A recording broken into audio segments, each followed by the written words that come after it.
முத்தமிழறிஞர் டாக்டர் கலைஞர் அவருடைய 101வது பிறந்த நாளில்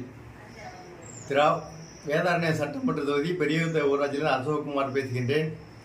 திராவிட முன்னேற்ற கழகத்தில் சுமார் 40 ஆண்டுகளுக்கு மேல் அடிமட்ட தொண்டனாகவும் கிளைக்கழக செயலாளர், ஒன்றிய பிரதிநிதி, மாவட்ட பிரதிநிதி, ஒன்றிய குழு உறுப்பினர் உள்ளிட்ட பொறுப்புகளை வைத்து தற்பொழுது மாவட்ட சுற்றுச்சூழல் அணி துணைத் தலைவராக பொறுப்பு வகிக்கின்றேன். நான் 6ஆம் வகுப்பு படிக்கும்போது இந்திய எதிர்ப்பு போராட்டத்தில் ஜெயிலுக்கு போனாள். அதுமாரி முத்தமிழறிஞர் டாக்டர் கலைஞர் அவர்களும் திராவிட முன்னேற்ற கழகம் என்னுடைய ஊனில், உயிரில், இரத்தத்தில் கலந்தது. அந்த அளவுக்கு நான் பணியாற்றி கொண்டிருந்தேன்.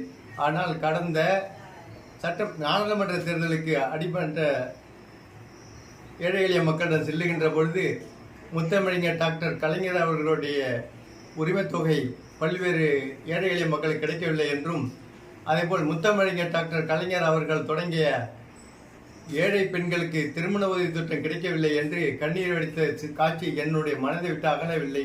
கடும் வேதனைக்கு உட்பட்டு கடந்த 20ஆம் தேதி திராவிட முன்னேற்ற கழகத்திலிருந்து விலகிவிட்டேன். இதை காரணம் சொல்லி தலைமைக்கும் மாவட்ட செயலாளருக்கும் தபால் கொடுத்தோம்.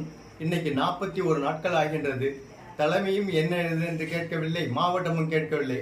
ஆனால் இந்த நிலையில் திராவிட முன்னேற்ற கழகத்தில் விளங்கிய நான், கலைஞர் திராவிட முன்னேற்ற கழகம் என்று ஒரு கழகத்தை உருவாக்கி ஏழை எளிய மக்களுக்காகவும் சமூக நீதிக்காகவும் சுற்றுச்சூழலுக்காகவும் அகிம்சை வழியில் போராட நான் முனைந்து கொண்டிருக்கின்றேன்.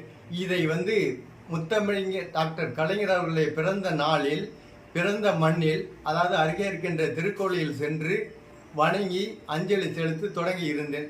இந்த நேரத்தில் நான் குறிப்பிட்டு விரும்புவதென்றால், ஒன்றிய செயலாளர்களும் மாவட்ட செயலாளர்களும் திருக்கோயிலுக்கு செல்ல வேண்டாம் என்பதிலே குறியாக இருக்கின்றார்கள்.